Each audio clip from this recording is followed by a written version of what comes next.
En este día vamos a comenzar una nueva serie. Primera vez que hacemos una serie así en línea, ¿verdad? Completamente desde nuestras casas, y eso es una bendición. Esta serie va a llamarse ¿Cómo superar la pandemia? ¿Hay alguien interesado en cómo superar la pandemia? Hágame un ruido para escucharlo, póngale like o haga algo que quiero saber. ¿Cómo superar la pandemia? Y va a ser dividido en 4 mensajes. El primer mensaje, sígueme acá, el primer mensaje se va a llamar lavarte las manos no es suficiente. Pueden escribir eso ahí en el comentario, porque yo te aseguro que Dios te va a hablar hoy tremendamente. Lavarte las manos no es suficiente. Es más, háganlo personal y digan: lavarme las manos no es suficiente. Dios nos va a bendecir tremendamente. Gracias, Señor, por hablar a cada uno de nosotros y tocar nuestros corazones en este día. Gracias también al equipo, a los muchachos que están acá, esta banda impresionante. De hecho, déjeme mostrarle a alguien aquí. Este es mi hermano.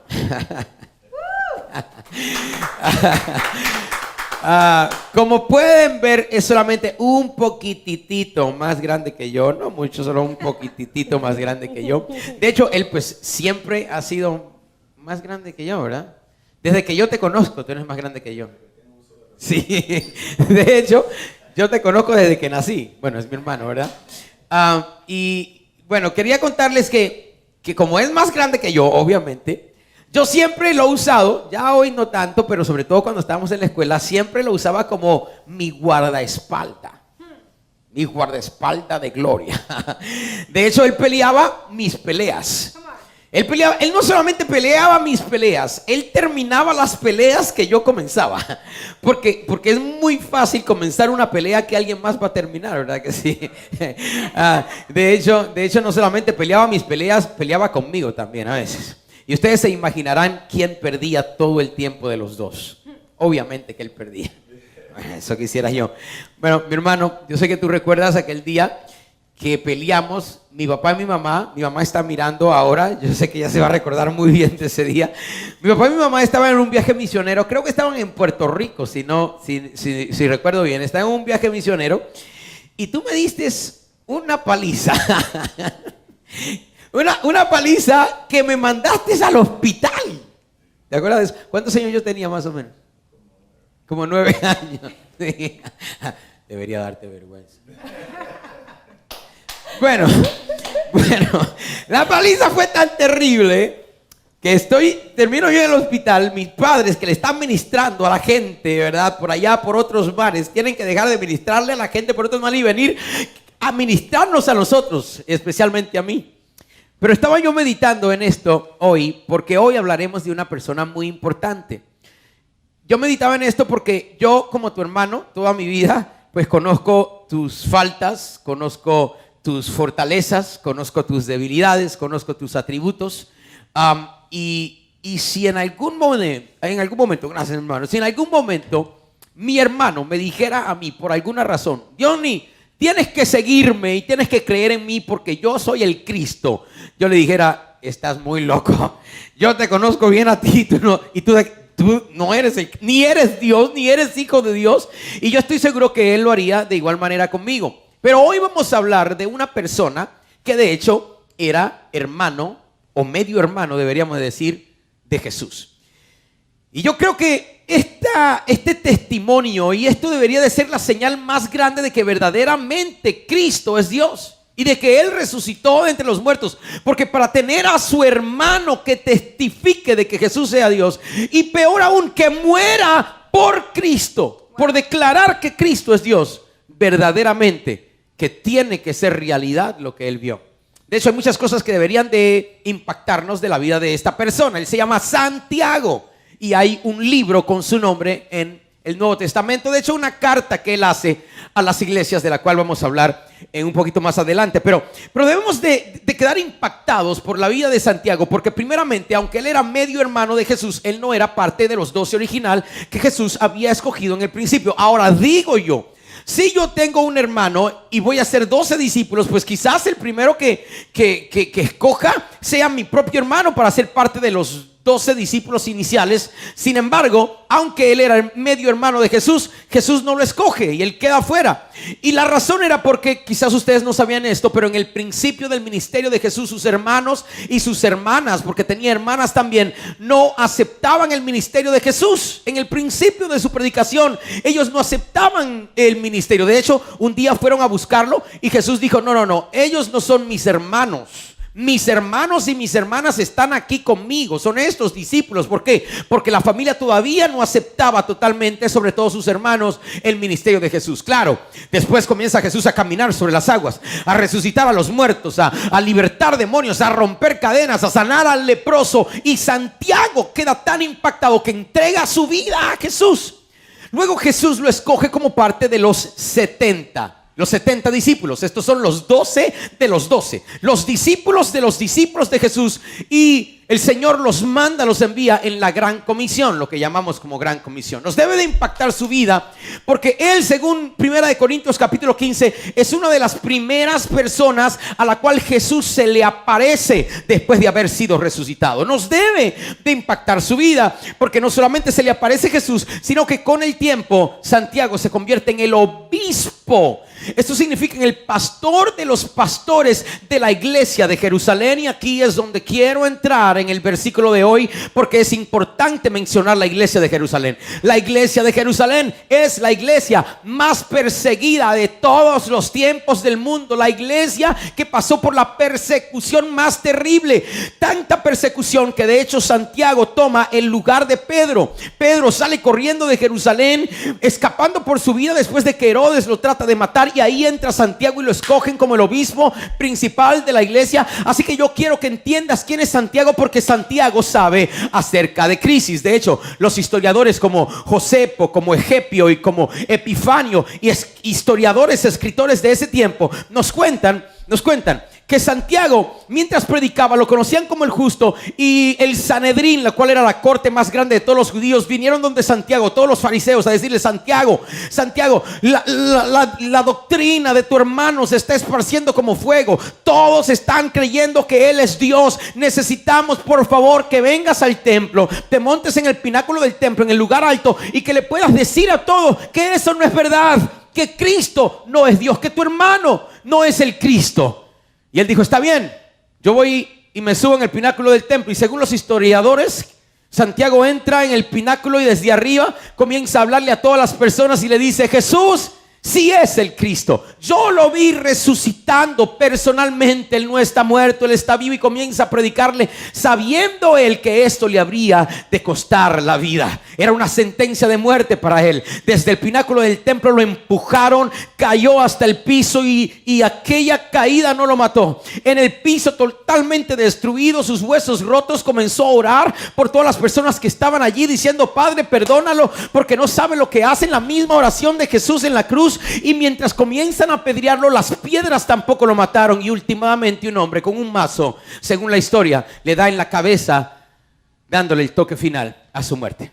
Entonces yo quiero que entiendas que la persona de la cual vamos a hablar hoy, Santiago, es una persona que sabe de crisis. De hecho, en el momento en el cual escribe el libro de Santiago, es un momento de pandemia. Así que esta persona no solamente sabe de crisis, sabe de persecución, sino que sabe de pandemia.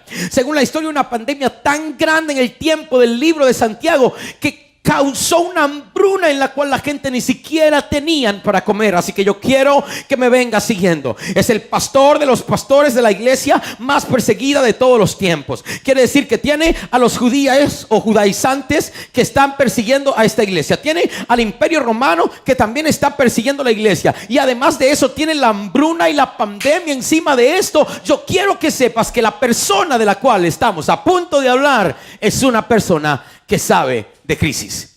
Y esta persona, quiero que vengas conmigo a las escrituras, porque aquí vamos a comenzar esta palabra.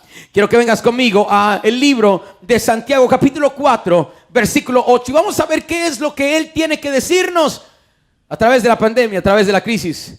Como siempre, levanten su mano allí donde están. Allí en tu casa, levanta tu mano. Y esta es nuestra declaración. Esta es la palabra del Señor. Yo la creo, la recibo y la concibo en el nombre de Jesús. Dice Santiago 4:8: acérquense a Dios y Él se acercará a ustedes. Pecadores, lávense las manos. Escuchen esto, lávense las manos. Es verdad, tienes que lavarte las manos en tiempo de pandemia, en tiempo de crisis. No te digo que no te laves las manos, lávate las manos. Pero escriban otra vez, lavarnos las manos no es suficiente. Lavarnos las manos no es suficiente. Yo sé que estamos enfocados en lavarnos las manos 1000 veces al día, pero estamos olvidando algo muy, muy importante. Él dice, por favor, lávense las manos. Pero ustedes, de doble ánimo, también purifiquen su corazón. Santiago entendía que en el tiempo de una pandemia es importante lavarnos las manos, pero hay tantas personas que se olvidan de lavarse el corazón. Que lavarnos las manos es algo tan importante. ¿Por qué? Porque llama a los que no se lavan el corazón, los llama ustedes de doble ánimo. Quiere decir que él reconoce que aunque la pandemia es importante, aunque el virus es importante, el que estar enfermo es importante, el que ir por crisis es importante, hay algo en tiempo de crisis que es peor que la crisis, y es ser una persona de doble ánimo. Y de eso quiero hablarte en este día. ¿Qué significa ser una persona de doble ánimo y por qué para Santiago es tan importante? Él dice, si ustedes se laven las manos, quizás ustedes serán libres de una pandemia, pero si ustedes no se lavan el corazón, ustedes se convertirán en personas de doble ánimo. Veamos por qué es tan importante esto. Santiago 1:8 dice, el hombre de doble ánimo es que, mírenlo allí, el hombre de doble ánimo es inestable, dice esta versión. Otra versión dice inconstante. Alguien tiene que escribir inestable. El hombre de doble ánimo es inestable en todos sus caminos. Inestabilidad. Entonces el tener doble ánimo resulta en inestabilidad en nuestra vida. Quiere decir que cuando tengo doble ánimo soy inestable en todos mis caminos, comenzando con mi mente, comenzando con mis emociones. Así que yo quisiera un momento hablar de tu estabilidad. ¿Cuán estable eres emocionalmente? Sí, ahora que estás en tu casa, ahora que estás con tu familia 24 horas al día, 7 días a la semana. Digo, antes de la pandemia, antes de la cuarentena, venías desde tu trabajo y te estacionabas en el estacionamiento de tu casa y esperabas 2 horas antes de salir porque sabías que ibas a encontrar quizás un infierno en tu casa. Pero ¿ahora qué? Que estás 24 horas al día, 7 días a la semana. ¿Ahora qué? ¿Cómo está tu estabilidad?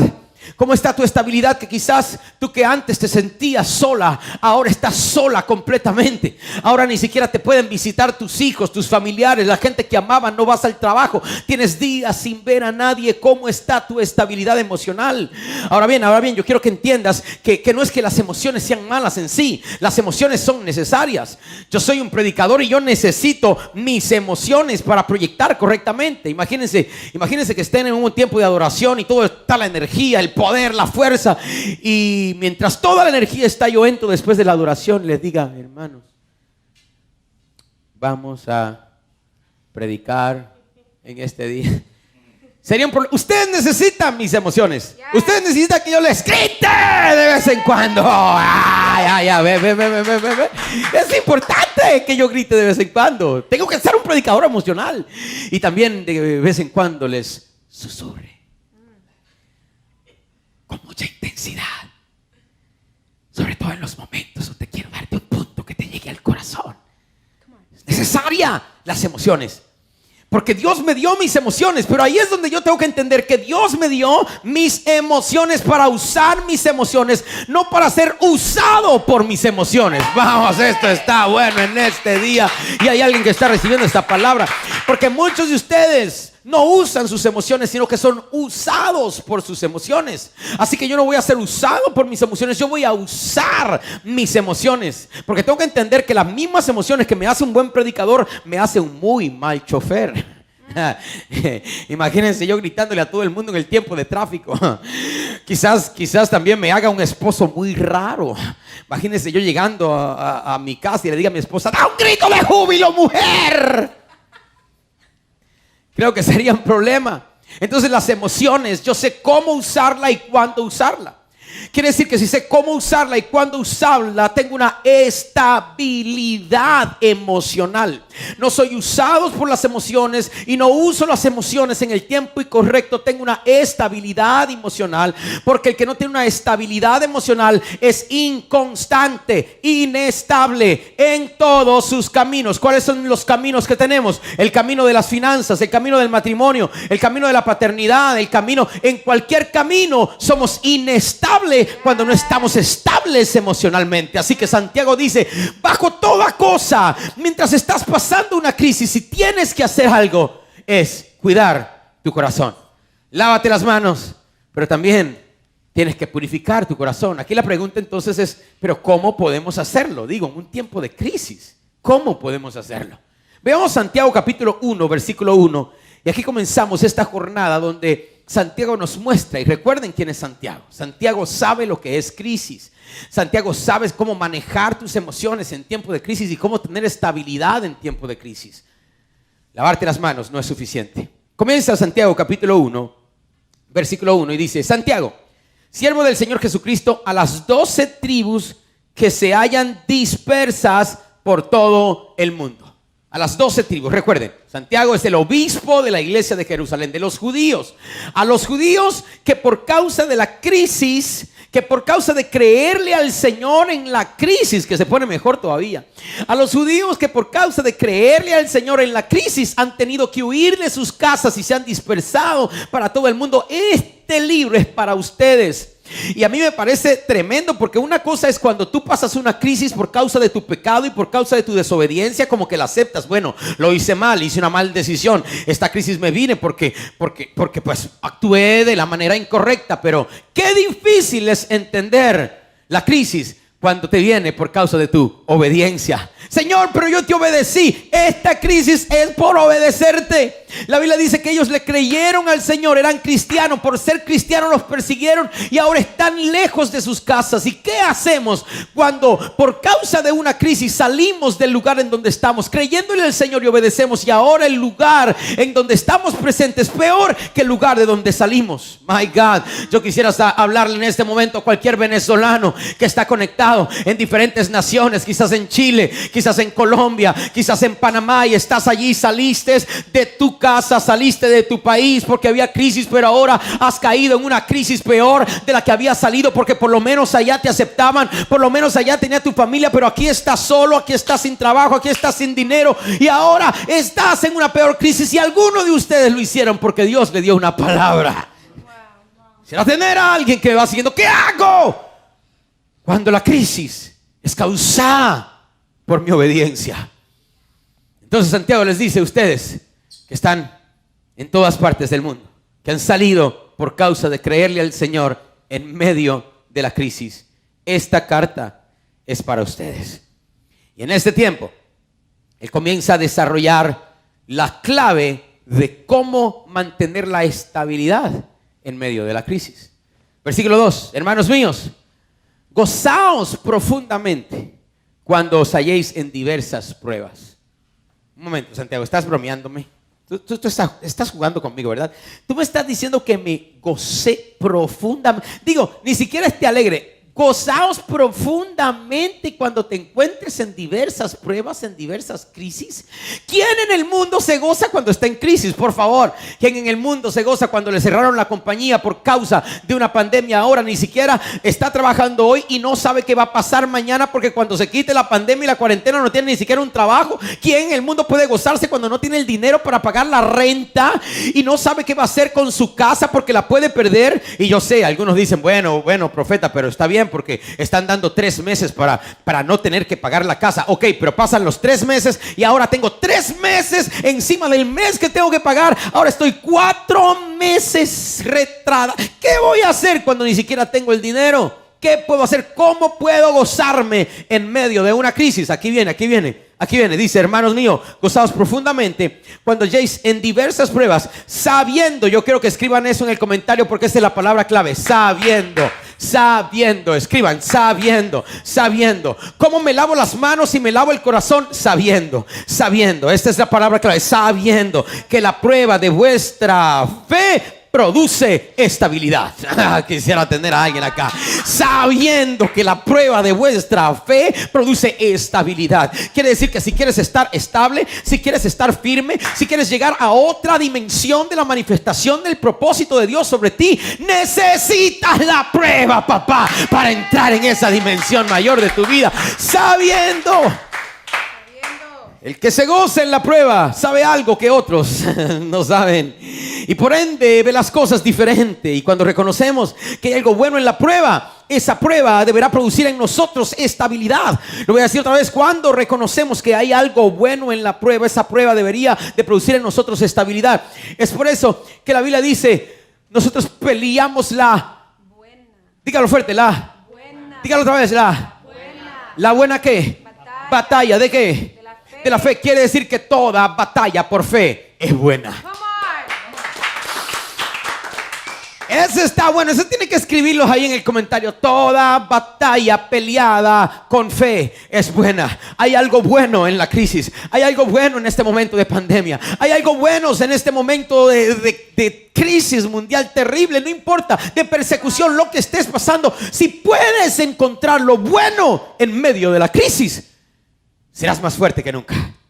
Porque esa prueba ha venido para fortalecerte y establecerte, pero tienes que tener la habilidad de reconocer lo bueno en la crisis. Si lo haces es porque sabes algo que otra persona no sabe. Sabiendo que la prueba de vuestra fe produce constancia, verso 4. Y la constancia, la estabilidad, debe llevar a feliz término la obra, para que sean perfectos e íntegros sin que les falta nada. ¿Me va siguiendo acá? La estabilidad termina el propósito. La estabilidad termina la obra de Dios. Dios tiene un propósito para ti. No importa lo que estés pasando, Dios tiene un propósito para ti. Es más grande de lo que jamás imaginaste. Dios tiene un llamado para ti. Y en este momento de oscuridad es donde más resplandecerá la luz de tu llamado y de tu propósito. Y Dios te usará como jamás pensaste ser usado. Es en este tiempo en la cual verás el propósito de Dios.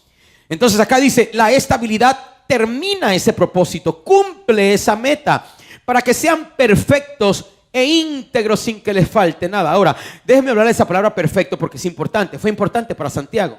En el libro de Santiago, él la escribe 7 veces durante el libro. Quiere decir que era importante para él. Ahora, perfecto no es necesariamente lo que tú crees que es perfecto. Mira lo que significa. Esta palabra viene del hebreo tamim y del griego teletos, que significa completos. Quiere decir que el propósito de la prueba es que al final yo sea completo. Y podemos ser honestos hoy, que todos estamos rotos de alguna manera. Vamos, por favor, seamos honestos un momento, que todos hemos sido quebrantados de alguna manera. Que nuestra vida, que en lo que hemos pasado, se nos han quedado pedazos en el camino. Y la misión principal de Dios es que nosotros seamos completos. Y es esa palabra perfecto que utiliza Santiago. El que lleguemos a la complejidad de Dios, el que seamos completos, en que nos sintamos totalmente íntegros delante de Dios. Versículo 5. Si alguno de vosotros, aquí es donde viene la parte, si alguno de vosotros tiene falta de sabiduría, una vez más, ¿cómo es que voy a tener la estabilidad?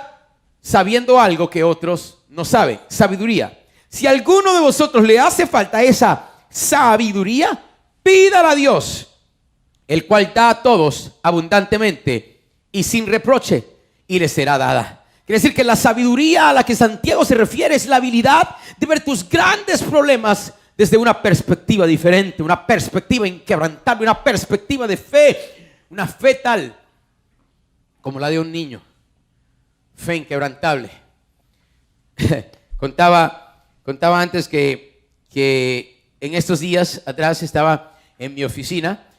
Y bueno, ahora tenemos los niños 24/7, ¿verdad? Están con nosotros todo el tiempo, no hay escuela. Así que en una estaba haciendo, creo que estaba trabajando en la prédica, de hecho. En la oficina, eso fue esta semana, estaba trabajando en la prédica y entra Salomé. Bueno, como los niños están en todas partes, ya yo pues ni le digo nada. Y comienza a jugar con uno de los barcos que tengo de adorno en la oficina. Y de momento que me muestra el barco, me rompió el barco la Salomé. Y pues yo me enojo, claro, y estoy aquí trabajando y estoy medio frustrado por todo el ruido. Y le digo: Salme, tienes que salir de la oficina. Sal ya, get out of the office. Y ella me miró y me dijo, pero papi, Dios siempre perdona. Dios siempre perdona. Y lo digo con esa fe tan inquebrantable. Y yo dije, wow. Bueno, y pues obviamente yo me derretí como papá y le dije, es verdad, mi amor, Dios siempre perdona. Y yo te perdono también, pero igual sal de la oficina. Igual sal. Dios siempre perdona. Pero qué lindo es que nosotros podamos ser como niños y admitir que nuestro Padre siempre es nuestro Padre. En la alta y en la baja, en la buena y en la mala, Él es tu Padre. Reconocer y tener la sabiduría para poder ver nuestra prueba desde otra perspectiva. Dios dará esta clase de sabiduría, dice, a las personas que piden en fe, sin dudar, escucha aquí, sin dudar acerca del carácter de Dios. ¿Cuál es el carácter de Dios? Que Dios es bueno. ¿Pueden escribir eso allí, por favor? Dios es bueno. El que recibe esta clase de sabiduría para tener otra perspectiva en la crisis, sabe que Dios es bueno. Eso es lo que otros no saben bien. Eso es lo que otros no entienden. Dios es bueno. No dudas en nada del carácter de Dios. Míralo en el versículo 6. Pero pida con fe, no dudando nada, porque el que duda es semejante a la onda del mar que es arrastrada por el viento y echada por una parte a otra.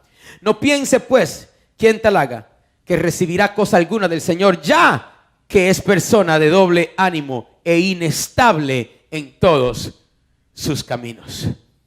Pedir con fe, no dudar del carácter de Dios. Que Dios es bueno por encima de todas las cosas. Así que Santiago dice, está bien, lávense las manos, pero no olvides lavarte el corazón. El lavarnos las manos es importante porque siempre estamos en contacto con diferentes cosas. Hay microbios, hay virus, hay bacterias en diferentes lugares y cuando tocamos las cosas con las manos, quedan en nuestras manos. Y si no nos lavamos las manos, luego nos tocamos los ojos o por la nariz o por la boca y luego esas bacterias o esos virus van a nuestros sistemas y al ir a nuestros sistemas quedamos enfermos de la bacteria o enfermos de la enfermedad que produzca ese virus. Así que es importante, Santiago dice, lávense las manos porque se exponen constantemente a diferentes cosas. Pero él dice, lavarte las manos no es suficiente, lávense también el corazón. ¿Por qué? Porque constantemente también estamos expuestos a diferentes virus. Constantemente también estamos expuestos, de hecho, a un virus que puede ser peor que cualquier otro virus. A virus diferentes que pueden ser peor que el COVID-19. Y Santiago dice, mientras ustedes quizás estén salvos del COVID-19 porque se están lavando las manos constantemente, si no se lavan el corazón, están expuestos a cosas que van a traer virus a su corazón. Y si no lo lavan, entonces eso pasará a tu sistema y todo tu cuerpo y toda tu vida quedará inestable. ¿Qué virus puede ser peor que el COVID-19? El virus de la ansiedad, el virus de la depresión, el virus del estrés, el virus del temor. Y constantemente, Santiago dice, constantemente estamos expuestos a esto. Cuando estás viendo las noticias estás expuesto. Cuando te mandan el mensaje por WhatsApp estás expuesto. Cuando ves cuántos muertos hubieron en Nueva York la semana pasada, estás expuesto. Y todo esto no puedes hacer nada de ello porque van a llegar a tu corazón. Constantemente llega a tu corazón. Y Santiago dice, qué gran error es que te estés lavando todo el tiempo, pero te olvides que también tu corazón está expuesto a virus que son peores que aquellos que están siendo transmitidos afuera. Y qué terrible que después pase la pandemia, pase la cuarentena, se muere el COVID-19 y tú quedes con un virus en tu corazón. Qué terrible que después termine la pandemia, pero sin embargo al terminar la pandemia te estés divorciando de tu esposa porque peleaste con ella constantemente durante la semana, porque te lavaste las manos, mas no te lavaste el corazón. Lavarte las manos no es suficiente. Lávate también tu corazón. Está bien, estamos expuestos. ¿Qué podemos hacer? ¿Qué podemos hacer? Prendemos la radio y lo escuchamos. Prendemos la televisión y lo escuchamos. Hablamos por teléfono y lo escuchamos. Tenemos una conversación con alguien y lo escuchamos. Estamos siendo expuestos totalmente y tenemos que lavarnos el corazón. ¿Cómo nos los lavamos? A través de la perspectiva corriente. a través de la perspectiva divina, espiritual, a través de saber lo que otros no saben. ¿Qué es lo que yo sé? Que aquellos que aman a Dios, todas las cosas ayudan a bien. Aquellos conforme a su propósito son llamados. ¿Qué es lo que yo sé? Que aquel que comenzó la buena obra en mí la perfeccionará hasta la venida de Cristo. ¿Qué es lo que yo sé? Que soy llamado, que soy justificado, que soy purificado, que soy glorificado. ¿Qué es lo que yo sé? Que yo soy amigo de Dios, que yo soy hijo del Padre. Esas cosas yo lo sé, y me voy a parar en la sabiduría, me voy a parar en lo que yo sé, y a través de lo que yo sé, que esta tribulación momentánea produce en nosotros una cada vez más excelsa manifestación de la gloria de Dios. Esta tribulación produce la manifestación de la gloria, para que aquellos a los cuales fueron hechos conforme a la imagen de su Hijo, para que Él sea el primogénito entre muchos hermanos. Y los que predestinó, esto también llamó; a los que llamó, esto también justificó; y a los que justificó, a estos también glorificó. Yo sé que soy glorificado aún en el medio del problema. Esto yo sé. Alguien tiene que escribir: esto yo sé. Esto yo sé. Entonces Santiago dice: tienes que declarar lo que sabes constantemente, para que laves tu corazón, para que te establezcas en la perspectiva correcta. Y la perspectiva correcta se establece en dos cosas. Primeramente, en que yo sé quién es Dios. Vamos, yo sé quién es Dios. Dios siempre está en su trono. Y cuando todo cerró la economía, cerró el gobierno, cerró la escuela, pero Dios no ha cerrado, Él sigue en su trono. Y cuando todos fracasaron, Dios nunca fracasará, Él sigue en su trono. Y cuando todos han salido del gobierno, Él sigue en su trono. Y cuando el presidente no esté en la Casa Blanca, Él sigue en su trono. Y cuando esté el COVID-19, Él sigue en su trono. Y cuando muera el COVID-19, Él seguirá en su trono. Yo tengo que ver que Dios es Dios, que Él es todopoderoso y que Él está encima de todas las cosas. Y aunque le han puesto corona al virus, yo conozco al coronado, que es más grande que cualquier coronavirus en el mundo. Yo conozco quién es Dios. Por lo tanto, dormiré tranquilo, viviré tranquilo. No estaré desesperado de cómo voy a pagar la renta o de en dónde voy a trabajar. No tendré que pelear con mi esposa por el estrés, porque mi confianza está establecida en el Señor. Dormiré tranquilo y viviré tranquilo, y serviré al Señor, y voy a gozar este tiempo de cuarentena, sabiendo que en toda la existencia de mi vida jamás pasaré por un momento como este, que otros lo pueden ver como un momento de problema, un momento de necesidad, un momento de angustia. Pero si yo cambio la perspectiva, lo veo como un momento en el cual puedo acercarme más a Dios. Lo veo un momento en el cual puedo escribir mi libro porque tengo más tiempo. Lo veo como un momento con el cual puedo compartir con mi familia, arreglar aquellas cosas que no estaban bien, seguir esa conversación que había guardado en el desván con mi esposa, arreglar y sanar esa parte que nunca fue sanada porque no teníamos el momento para hacerlo. Este puede ser el tiempo más hermoso para aquella persona que tiene la perspectiva correcta. Y es por eso que Santiago dice: hermanos, tened por sumo gozo cuando estén en diversas pruebas, porque aún en medio de la prueba hay más cosas por las cuales estar agradecido que por estar deprimido, por estar bendecido que por estar ansioso, por estar fuerte que por estar estresado. No te olvides de lavarte el corazón mientras te lava las manos. Perspectiva correcta: reconocer que Dios es Dios y que Él no se ha caído de su trono. Y número 2, perspectiva acerca de mí mismo: reconocer quién soy yo. Vamos, escribe ahí: yo no soy cualquier persona. Escríbelo, decláralo aquí, decláralo.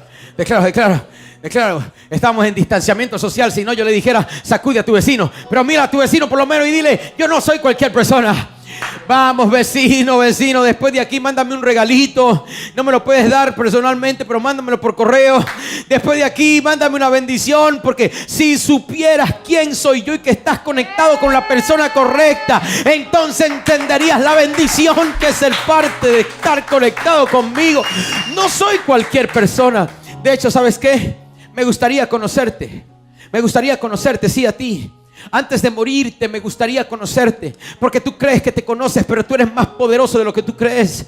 Y hay algunas personas que están mirándome ahora y dicen: pastor, pero si entendieses que ya estoy un anciano, ya estoy vieja, ya pasaron los años, ya qué hago, ya todo lo que he visto lo vi. Yo quiero profetizarte que los mejores años de tu vida apenas comienzan. Ponte los anteojos de la fe y comienza a mirar desde la perspectiva correcta y encontrarás gozo en medio de tu crisis. Y no cualquier gozo. Dice: amados, tener por sumo gozo, por profundo gozo, por gran gozo, aun cuando estés en diversas pruebas. Reconocer quién soy yo. Yo soy más grande, yo soy más poderoso, y es por eso que Dios me ama y me escogió. Dios me escogió porque soy victorioso, porque Él me vio en el futuro, porque Él me vio en la eternidad. Así que yo quiero conocerte, conocer quién realmente eres. Y yo espero, es mi oración, que tú conozcas quién tú eres, que tú conozcas de las empresas que hay en ti, que tú conozcas el ministerio multitudinario internacional que hay dentro de ti, que tú conozcas las canciones que fluyen dentro de ti, que tú conozcas la adoración, que tú conozcas la prédica poderosa que sale de tu boca y que ni siquiera todavía la has escuchado, que tú conozcas los libros impresionantes que bendecirán a millones de personas alrededor del mundo, que tú conozcas quién tú eres, que tú conozcas tu voz, que tú conozcas tu sabiduría, que tú conozcas tu entendimiento. Y yo sé que el problema te dijo: no eres nada, no eres nadie, nunca lo vas a lograr, y ahora que no tienes nada será peor. Pero el Señor te dice: toma la sabiduría, conócete, ten la perspectiva correcta, entiende que yo estoy contigo y encontrarás descanso y paz. Cuando todos pierdan el sueño, tú dormirás tranquilo. Amashata, oprashata, erreprashatara. Cuando otros pierdan el sueño, tú dormirás tranquilo. Cuando otros pierdan la paz, tú tendrás la tuya. Cuando otros corran, estarán firmes, porque estarás estable emocionalmente. Y como tus emociones son estables, todos tus caminos serán estables, dice Santiago, un hombre que sabía de crisis. Reconocer quién tú eres. Por eso me gusta tanto la historia de Gedeón. Porque cuando el ángel se le presenta a Gedeón, Gedeón está en un viñedo donde se hace el vino. Pero está donde se hace el vino escondiendo el grano, porque los filisteos, los enemigos, habían venido por 40 años contra Israel y habían destruido todo el grano. Quiero profetizarte a ti que estás mirando ahora mismo: no trates de esconder tu grano en el tiempo de crisis. No lo escondas. No tienes que esconder tu grano.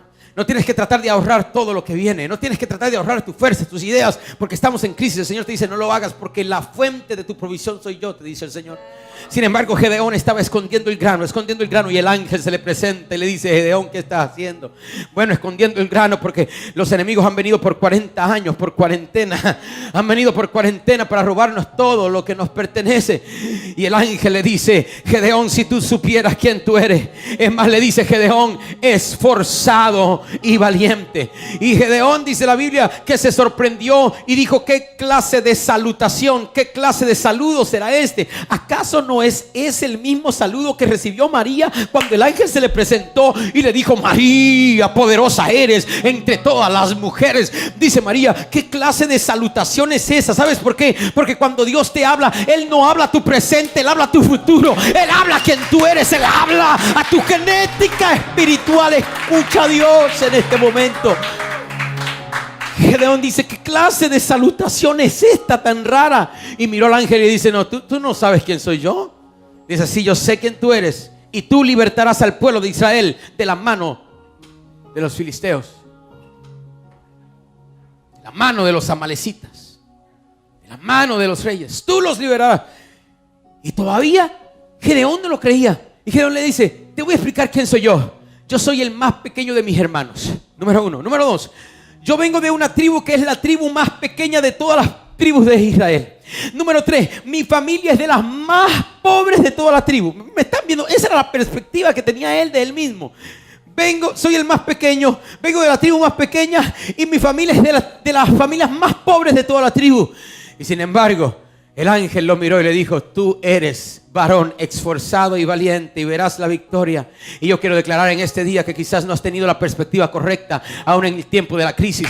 No perderás esa casa, no quedarás enfermo, no morirás en este tiempo. Dios te dará vida, te bendecirá, proveerá, glorificará su nombre en ti. Verás grandes días de bendición, y aunque el llanto dure toda una noche, prepárate. Hay algunos de ustedes que hace tiempo no se vestían bonito porque no salen de la casa. Hay algunas de ustedes que hace tiempo no se hacían el cabello y se hacían las uñas y se ponían preciosas. Y el Señor te dice: levántate, ponte preciosa, vístete tu mejor vestido, hazte las uñas. Aunque no vayas donde te hacían las uñas, háztela tú mismo, píntatela tú. Levántate el cabello tú, levántate, porque la mañana se acerca. Y aunque el gozo haya establecido fuera de la noche y el llanto haya durado la noche, el gozo viene en la mañana. Hermanos, tened por sumo gozo cuando estéis en diversas pruebas. ¿Estás gozoso hoy? ¿Cómo estás viendo la crisis? ¿Tienes a Cristo encima de la crisis o a la crisis encima de Cristo? ¿Cuál es tu perspectiva? Que en este tiempo de pandemia no solamente te laves las manos, sino que constantemente puedas lavarte el corazón para no caer en el sentido del doble ánimo, y a causa de la inestabilidad puedas perder el propósito y el llamado de Dios en ti. Señor, yo pido por todas personas que se han conectado a este en vivo, aquellos que ven en tiempo presente, aquellos que ven en tiempo futuro, que tú puedas tocarlos, que puedas ministrarlos. Alguien habla las lenguas del Espíritu. Hay personas que están siendo libres de la ansiedad y de la depresión en este momento. Espíritu Santo, muévete a favor de todos tus hijos. Glorifícate de tal manera que aún en tiempo de crisis podamos ver el establecimiento de nuestra fe a través de la sabiduría, de la sabiduría que nos lleva a la perfección, que nos lleva a la totalidad de quienes somos realmente en Cristo. Que aunque estemos hoy quebrados, en la eternidad estamos completos. Que aunque hoy nos sintamos tristes, en la eternidad alcanzamos el gozo pleno de la manifestación del propósito y del llamado por la cual tú nos has creado. Yo pido ahora, Señor, sobre aquellos que están en insomnio y personas que tienen insomnio, que están mirando ahora y has estado pasando por muchísimo insomnio, no puedes casi ni dormir. Recibe la paz de Dios ahora. Anteriormente no podías dormir, pero en esta temporada vas a dormir como una niña, como un niño. Oh, yes, en este tiempo vas a ser gozoso y vas a vivir en paz, porque Dios estará contigo. Pero esperen, hay más. Gracias, Eric. Hay más. Dios hará cumplir su propósito. Dios de victoria.